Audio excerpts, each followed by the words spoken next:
to stand here? Do I want to stand there? I feel like a scientist, by the way. You know, I had to put my lab coat on and everything just for this. Anyways, the last year and a half has been far from easy for everybody. Nothing feels normal, and we've gotten discouraged and feared life would ever go back to normal. The world came together and worked in unison to develop a vaccine against the COVID-19 virus. Vaccines have time and time again showed us their vital importance in protecting yourself and your loved ones from preventable disease. As a health science major, COVID-19 and vaccines have been discussed time and time again in the classroom. I want to be part of this, the reason why so many lives are saved in the future. I'm sure everybody here is up to date on their vaccination, you guys.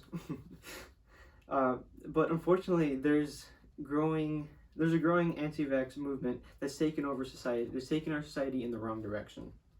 When talking about vaccines, we need to understand where the idea against them came from, the safety and effectiveness of the vaccines, and what would happen if you didn't receive your vaccinations. First, we'll discuss the ever-growing anti-vax movement and how it started.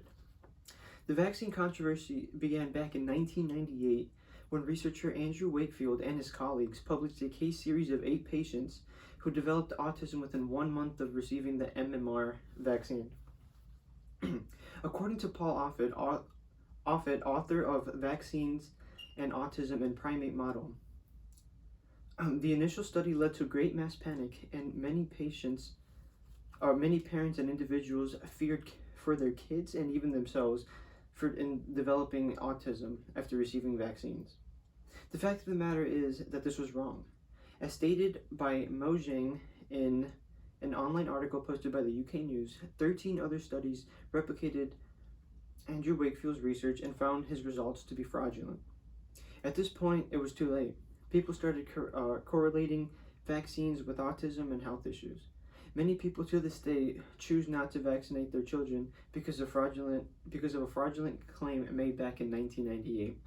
It sounds funny to say, but as soon as it started, the fake news spread like wildfire, especially in today's day and age with social media. So does this growing anti-vax movement have reason for combating vaccination? Let's talk about the effectiveness and even how safe they are. No vaccine and no person, no vaccine is the same and no person is the same, meaning different vaccines affect different people in different ways.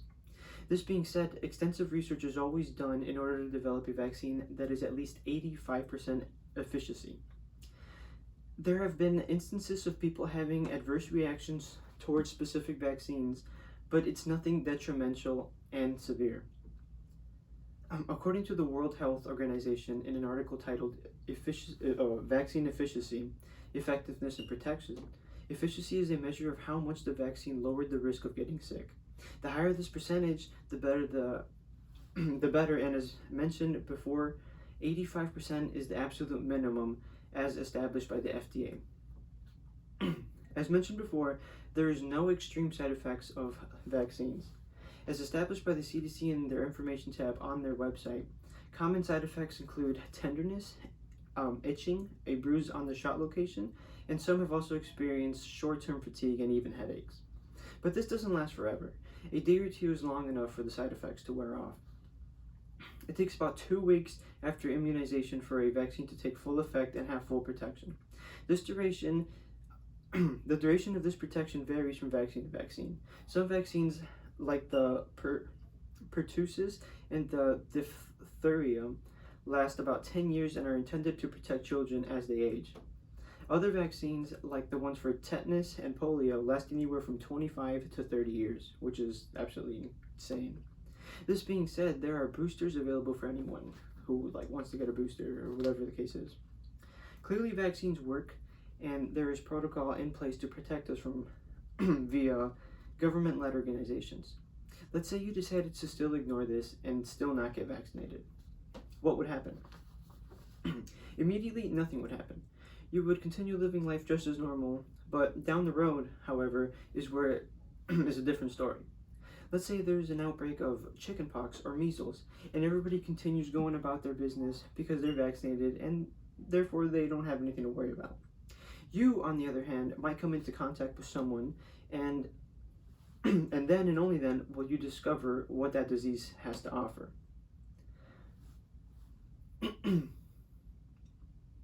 Some of the measles symptoms include very high severe fever, severe cough, runny nose, and watery eyes. You may also develop a nasty rash 3 to 5 days after the initial symptoms. Many of these diseases have been fully eradicated, but in the past few years, there have been an ever-growing number of cases because of people choosing not to get vaccinated. I'm sure everybody has heard of polio and the effects it has on the developing body of a child. Polio, once being eradicated, is also coming back, and its effects are still just as bad as before. Choosing not to get vaccinated isn't only protecting yourself either. Through herd immunity, we protect those who are unable to get vaccinated due to underlying health issues, age, weak immune system, and even allergy.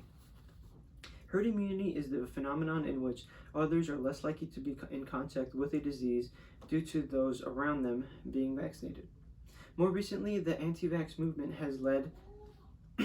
has had its impact on everyone with the COVID-19 virus. A huge portion of the population went out and received both doses in early 2021 when it was made available to the general public. But as the months went slowly kept going on, everything started opening back up, and it was a good thing. That's good. But as we all know, the other half of the population chose not to get vaccinated, and because of that, them going out, there was a growing number of COVID-19 cases. And, this kind of just took us back to square one, and everything started getting shut down back again. Mask mandates, in school, we're all wearing masks. I feel like you guys didn't even know what I look like because of the masks. But anyways, those who received the vaccine had reduced effects, if any effects at all. The vaccine works. There's plenty of proof to prove this. And those with no protection, no vaccine, no mask, no nothing, got sick and made it worse for us as a society, as I mentioned before. This brings me to the end of the speech about the importance of being vaccinated. As discussed, it's important to know where this anti-vax movement came from, how safe and effective vaccines are, and what happens when you choose not to get vaccinated. With this information you've learned today, I hope everybody understands the importance of vaccines and gets up to date in their vaccination record, as well as protect themselves of the COVID-19 virus. I hope you guys express your support for science on social media to show and inform others who seem to simply lack faith in our scientific community. Together we can go back to making strides against preventable disease, one vaccine at a time. Thank you. And just so you guys know, my parents are behind you, and so is my little sister. And I also have my little lab rat right here. She's been helping me out. We've been developing a new vaccine to cure boredom, because I feel like that speech was kind of boring. But anyways, thank you for listening. And that is all.